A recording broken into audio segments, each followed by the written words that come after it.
Good. Hello, everyone. This is a podcast slash YouTube video with um, your host, Raphaël Gani. I'm a newly associate professor at the University Laval in education. And my invitee, Dwayne Donald, newly recipient of a Canada Research Chair called Reimagining Teacher Education with Indigenous Wisdom Tradition. It is hosted at the University of Alberta. Hi, Dwayne. Hello, Raphael. So, this interview is done in the context of a special edition of JCAX, mostly about the implication of the Truth and Reconciliation Commission call for action, but specifically in Francophone context. So, the editor of the special edition of JCAX are with us today. We have Nick in the background who's doing the logistic, and we have Diane Campo. Would you present yourself, Diane?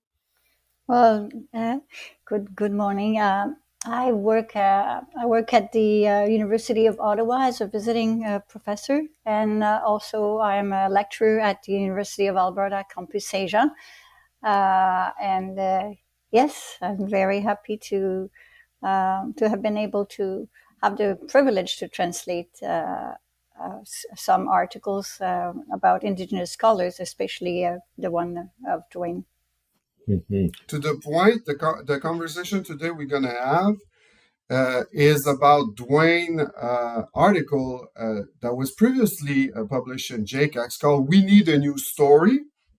And the link with Diane is that she actually translated the text of Dwayne into French, part of it to expand Dwayne thought and wisdom about Indigenous perspective to a Francophone audience, which was not necessarily done before. So that's, I think, a great contribution to that special edition to actually bring some of the thought about Indigenous perspective that was written in English through a Francophone audience. But obviously, when you're trying to translate, you're trying to segue into different community, sometimes the message is may or may not modify. So just to ask you as a first-hand question, Dwayne, in We Need a Story, basically the concept of story is through language, how we speak. There's many ways to tell a story, but I just wonder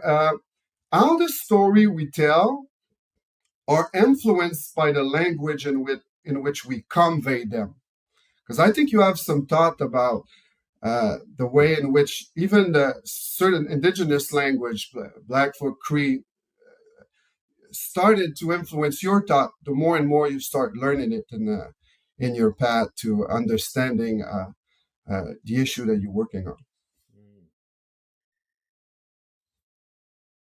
One of the things that I'm thinking about right now is that I've heard different people talk about the issue you're addressing or you're asking about, and something that I learned is that they say that the more you understand something, the better you understand something, the deeper you understand something, the less you're sort of compelled to try to language it.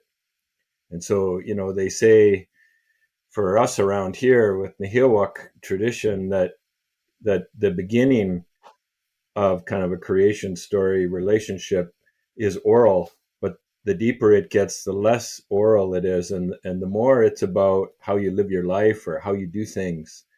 So to me, that's a really interesting insight, is that the ways in which understandings can be carried around inside of you, and that they might not be able to be expressed in the language. And so that would be like I think a fundamental worldview kind of issue that I think about a lot.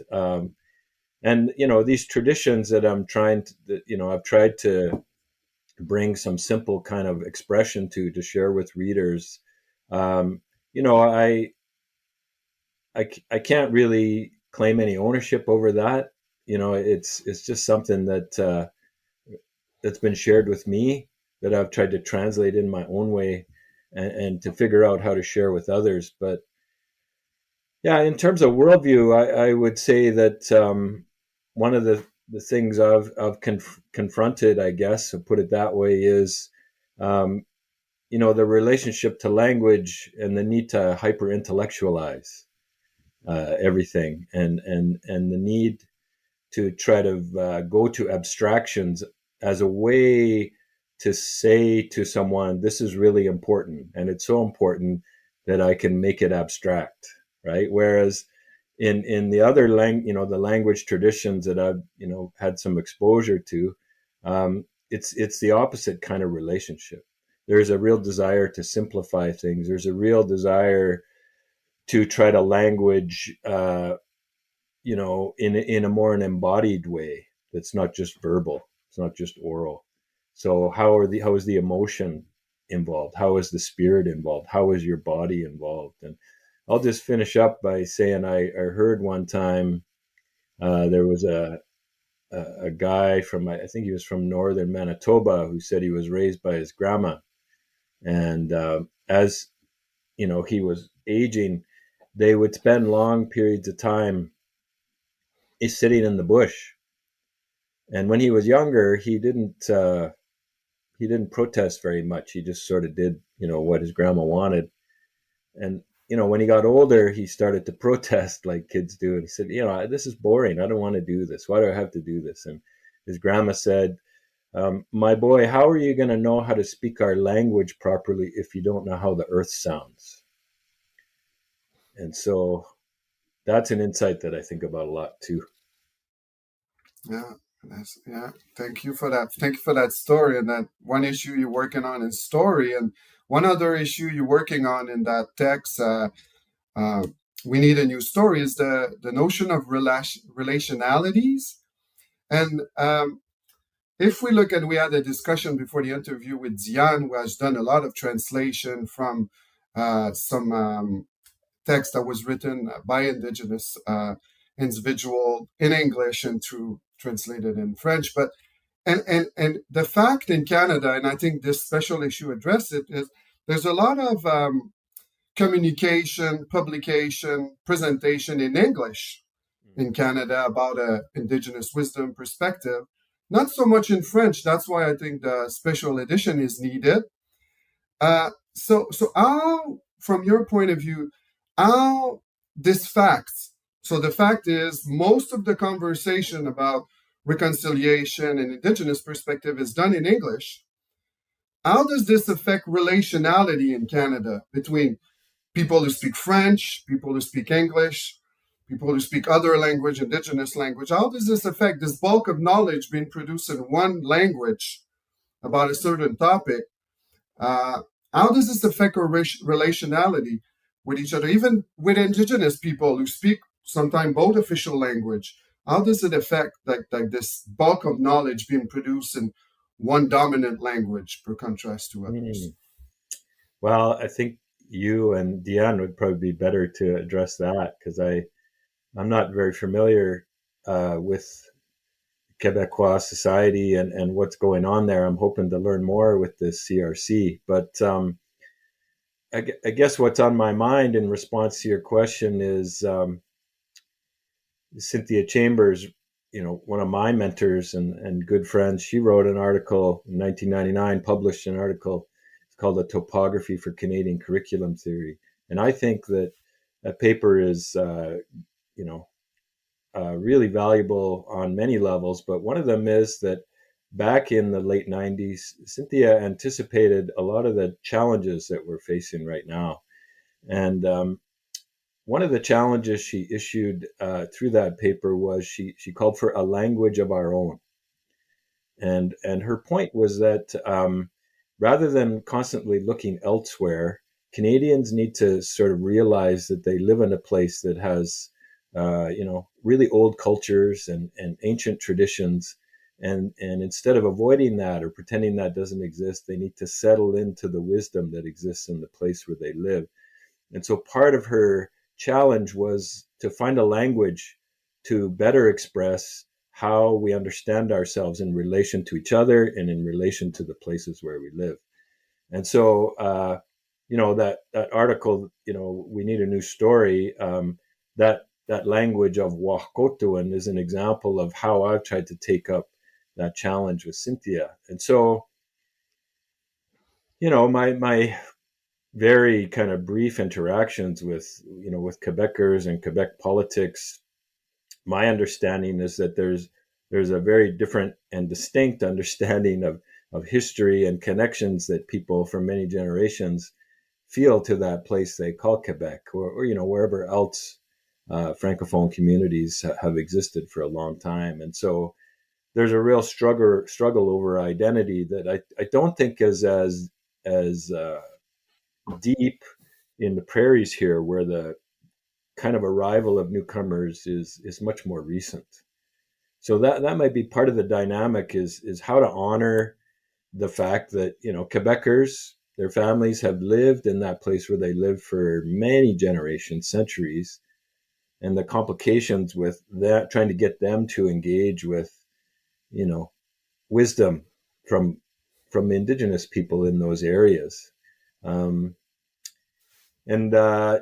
I'm hoping that this article that Diane translated, maybe it's going to help loosen up some of that, so that the relationships can be a bit more dynamic and more based on kinship understandings than what they are now, with my limited understanding.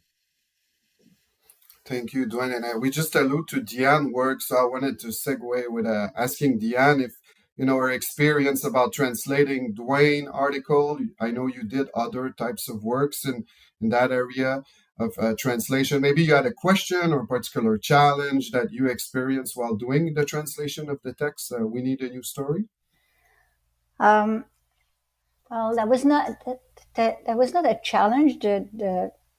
But to me, this is very important that I respect the language of the land that is being presented in any text that is coming from Indigenous people, and that's why usually I do not take the responsibility to translate something that is written about a space that I have never seen myself. Mm-hmm. Because for me, this is very, very important. And I'm lucky enough to have, being in a lot of provinces in Canada. I live in British Columbia, and I was born in Quebec. I teach at U Alberta as well. So, but when I have read the Dwayne article, and I present it all the time to my students at Campus Saint-Jean, but they had to read it in English. And I said, this, and some of our students are coming from other countries, and they're new immigrant, and they do not manage English as well. So I said, this is so important that they would understand the language of that land that is so well written by Dwayne. So I said, I have to translate that article. And we had, and when we were offered the opportunity that it would be republished in Francais. So for me, that was a great opportunity. But the challenge is, we know the French language is very picky about certain words. And to me, there's sometimes I do not want to negotiate about respecting the spirit that was into the text in order to comply to the French academia. So this is the challenge I have sometimes to face, because some expression, sometimes there's a word with the academy, but in French, but it would take a whole sentence really to express it really the way that it was first written, because the language of the land, the language of the spirit we have while we are on the land, it is something sometimes that on just one word cannot express that. So yeah. Do you have a specific example, Diane, about a word? I know when I read Dwayne, sometimes kinship, relationality, sometimes when I'm trying to translate to parenté in French, which kind of didn't really, yeah. I don't know if you had a specific example. this is really a good example. So I don't know how to pronounce it, Dwayne, but how do you say, why, the word to say that the connection, Wakotoin. Wakotoin. So this, how do you take just one single word? This is kind of a, and you have to make sure that it is in the text that people will understand the real meaning of all this. Despite the fact that uh, French readers will be away from Alberta and not knowing really, not having an image of that land. We wish sometimes we would have pictures as well to show that. But yes, and I think we need more and more. We have to realize that within Canada, if I accept from Inuit people and Métis people that also speak English. But First Nation, we have 634 First Nation across Canada. Only about 18 of them speak French. So if we want to have, as French speakers across Canada, if we want to have a whole image of Indigenous perspective, we need translation. One thing I could add, Raphael, is one thing we've talked about is there's a certain understandable sort of support for the use of, let's say, words in the Hiiwiwan that become more widespread, more well understood by the general population as part of a treaty relationship. But at the same time, there's people, of course, who are wary that you undermine the integrity of the knowledge system that concept comes from when you constantly have to translate it into a language that doesn't align with that worldview that concept arises from. And so one of the ways that I've thought about this is, as a curriculum scholar, one of my interests in hermeneutics is etymologies. And so if you can take the time to break a word down etymologically and to sort of build it back up again, which is what I tried to do in that article, then there's a better chance that people will understand it with the kind of depth that we need. And I guess I would be interested in that for English, French, and other indigenous languages, sort of an etymological approach, so that we can see that, when Diane has to try to choose a word to express kinship, if you understand that word that she shows in etymologically, you can see how it's not exactly the same thing. And then that knowledge system, the integrity of it is maintained at some level because people see it's not the same thing still, even though we can get a kind of a translation that might be in the neighborhood. Right?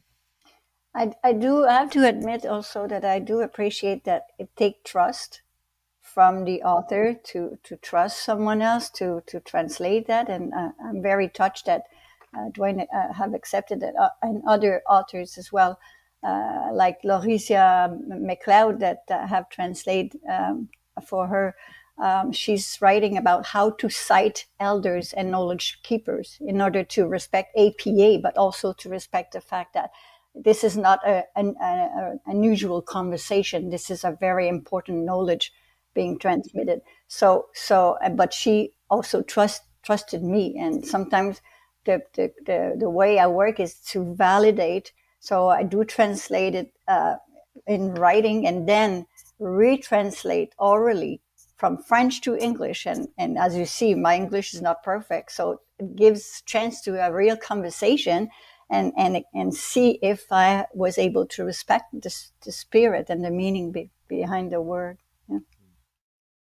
That's important consideration, Diane, especially in terms of the work of translating, the work of others, and the ethical dimension to it. And I want to finish with one last question, Dwayne.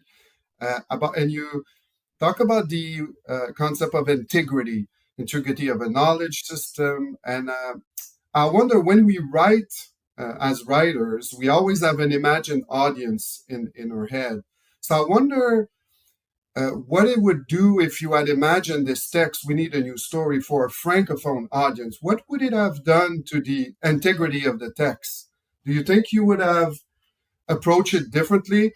A concrete example, if you knew already that your text will be translated and it will be filtered to another audience, or it's something that it, like you said earlier, maybe it's a intellectualization process that you're not really into, or would the audience we speak to, especially the language of that audience, would kind of frame or influence the integrity of your text? That's a really good question, Raphael. I don't know if my answer is going to be at that same level. I think one of the things I want to say is that as a writer, um, just a second. Can you take her out, please?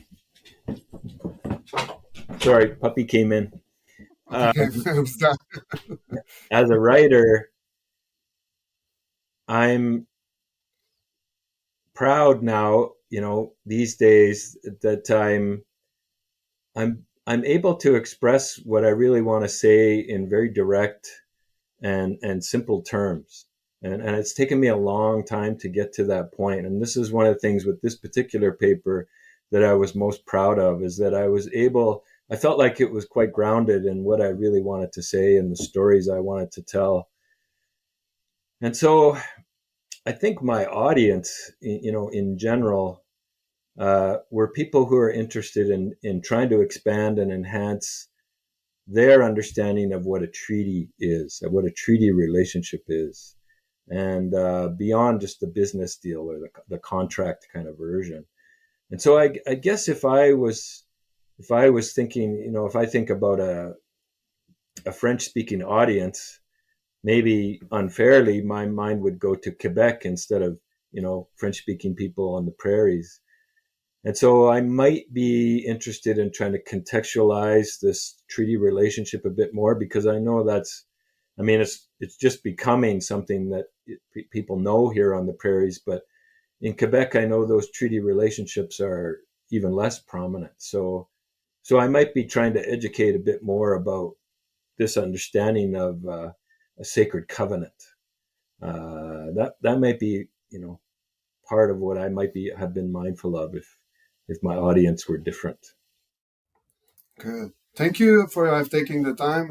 Dwayne, Diane recommend the special edition of JCAX about the implication of TRC for Francophone education or for Francophone communities. It's a great opportunity to read Dwayne in French if you haven't done so. And any final words, Jan, Dwayne? I'm very humbled to have been able to translate that, and I have to say also that I insisted with Nicholas that my name wouldn't be anywhere, because but he said I don't think he agreed with that, but I'm totally okay to be just behind and to give all the knowledge. Showing the knowledge of exposing that knowledge that is so important for me that people will have access to. Well, for the record, you can decide what you're most comfortable with, Diane, but I feel like it's necessary to honor labor. I'll call it labor, and you've labored over the article, and so I would prefer that you be acknowledged, but again, that's your personal choice, and I want to respect that. Kinanas Komtanawao, just thank you all for the time and the energy and the interest, and I hope you have a good day, and maybe we'll see you in person sometime soon. Yes. Yeah, thank you. Thank you.